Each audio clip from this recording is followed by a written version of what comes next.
আসসালামু আলাইকুম, আপনাদের সবাইকে স্বাগত জানাচ্ছি আমাদের আজকের।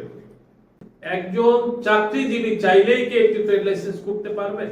একটি ট্রেড লাইসেন্স করার পিছনে আপনি চাকরিজীবী কিনা, আপনি ছাত্র কিনা, বা আপনি অন্য কোনো পেশার সাথে সম্পৃক্ত আছেন কিনা, এটি কিন্তু মোটেও বিবেচ্য বিষয় নয়।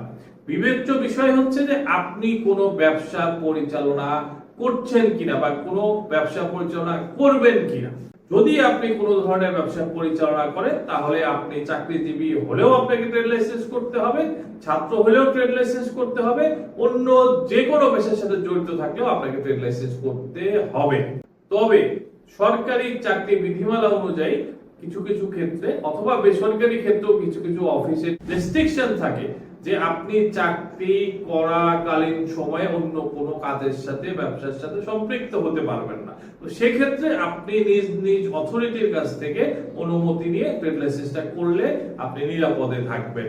ভালো থাকবেন, সুস্থ থাকবেন। ধন্যবাদ সবাই।